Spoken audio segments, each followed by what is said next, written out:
falarmos sobre rações e principalmente sobre dietas, né, sobre as rações em que a gente tende a colocar, né, a quantidade certinha, cada produto ele tem que estar ali na quantidade certa, seja para dieta de engorda, para de crescimento, no caso de aves, para questão de corte ou de postura. É interessante, é primordial que a gente tenha uma base sobre o que significa alguns termos, né, alguns alimentos que a gente tende a utilizar nas rações, sejam elas rações industrializadas ou rações que a gente tende a fazer na nossa casa mesmo com produtos de forrageiras exóticas ou nativas, né?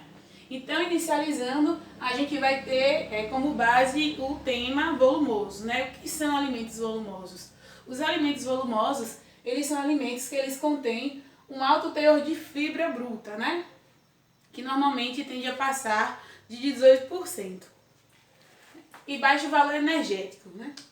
Os volumosos, normalmente, eles são as silagens de milho, né? Bagaço da cana, silagem do capim e feno, né? E cascas e resíduos de agroindústria. Inclusive, no vídeo aqui vocês vão observar, em outros vídeos também, que a gente trabalha com outro tipo de volumoso, né?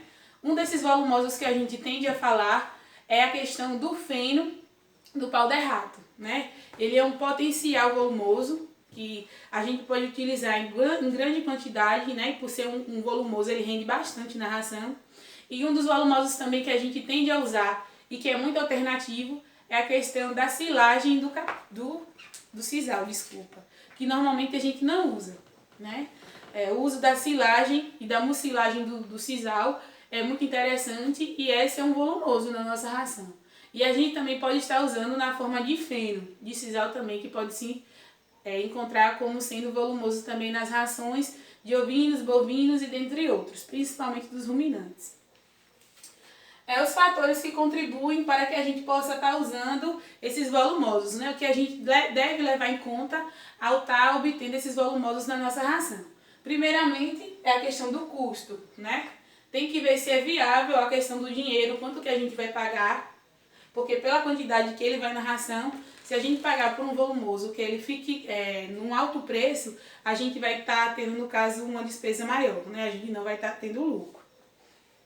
A questão de disponibilidade de compra, né? Se a gente encontra ele normalmente nos nossos municípios, nas nossas localidades, para que quando a gente vir a fazer essa ração, né, passa a fazer normalmente, que a gente não deixe de comprá-lo, que a gente não deixe de usar, porque a gente não encontra, né?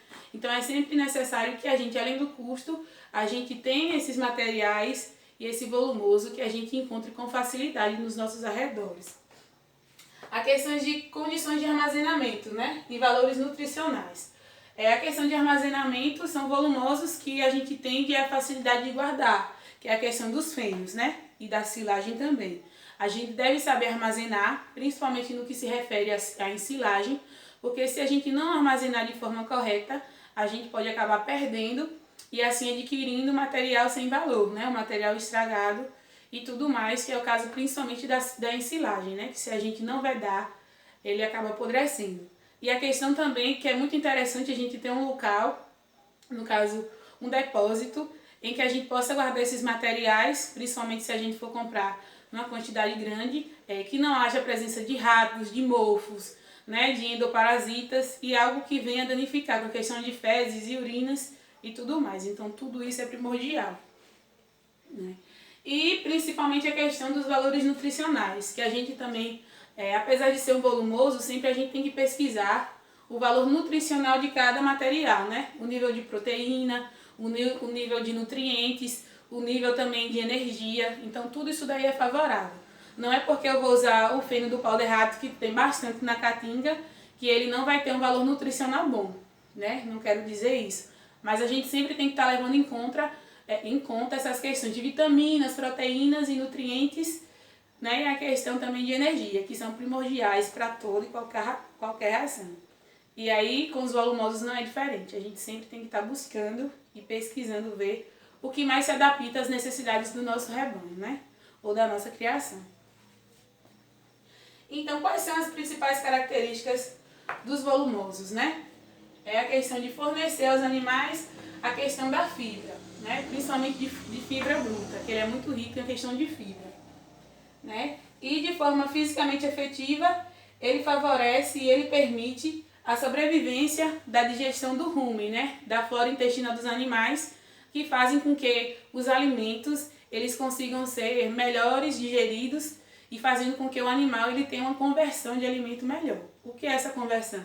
É você converter esse alimento em carne, em ovo, né? Em ganho de peso e tudo mais. Então, diante de todas essas informações, a gente percebe que o volumoso ele tem função primordial na dieta dos animais e que a gente pode encontrar ele de diversas formas, na forma de silagem, de feno e com materiais que a gente tende a utilizar, que tem no nosso PF, né, tem no nosso bioma e de baixo custo. A questão é pesquisar e analisar de acordo com as necessidades do nosso rebanho qual volumoso maior se adequa e qual a gente pode produzir também.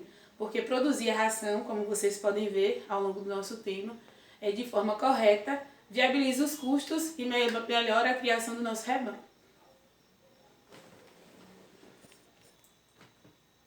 Não menos importante, esses alimentos eles também detêm muita importância nas formulações de rações, que são os concentrados. Então, diferentemente dos volumosos, os concentrados ele tem menor quantidade de fibra bruta, né? Fibra bruta. Que eu acho que vocês lembram que os volumosos ele tem, né, grande quantidade de fibra bruta. Já os concentrados não, ele tem uma menor quantidade de FB, né? E alto valor energético. Então a questão de energia, né? A produção de energia é o potencial dos concentrados.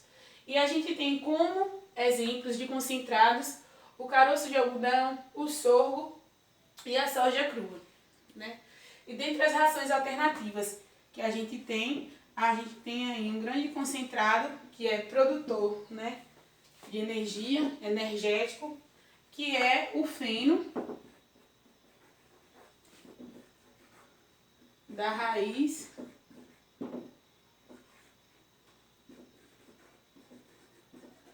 da mandioca, né? Inclusive, a gente também tem o feno aqui que a gente pode colocar o feno do milho, né? E aí a mandioca, o feno da mandioca, ele é tão potente, ele é tão nutritivo, né? A questão de potencialidade de valor energético, que ele pode substituir o milho nas rações, né? Em até 60%. Né? Ele pode substituir o milho.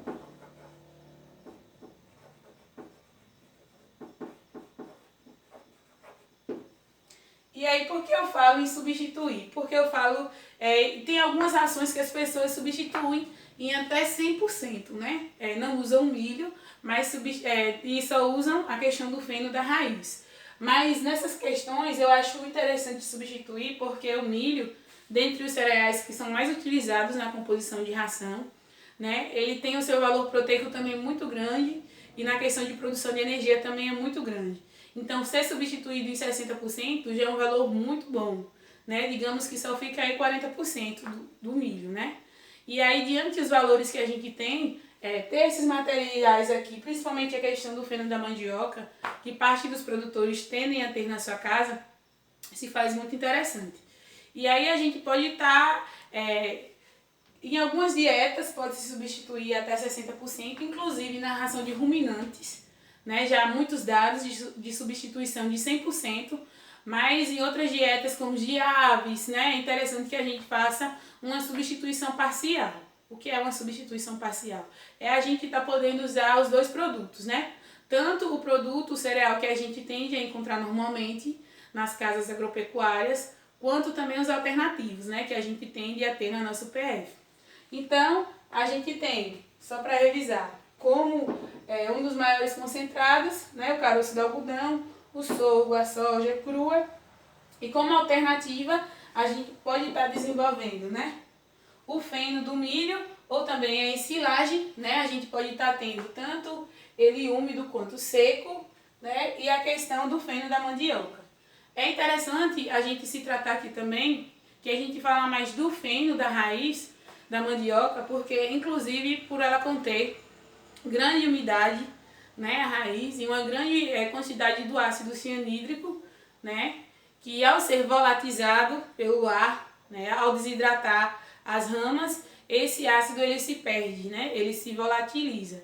Ou então ele fica numa quantidade que não chega a envenenar, né, ou matar o animal. Porque se muitas pessoas têm esse medo, inclusive, de estar usando subprodutos da mandioca por causa dessa intoxicação, né? E por isso que a gente tem de utilizar da desidratação e assim a gente utiliza o feno. E aí, principalmente quando se trata da raiz, por ela conter muita água, é sempre interessante a gente estar usando o feno da raiz da mandioca, né? E assim a gente consegue fazer um farelo e assim pode usar ele normalmente nas nossas rações. E assim a gente termina a questão dos concentrados. Eu fui muito assim, não foi?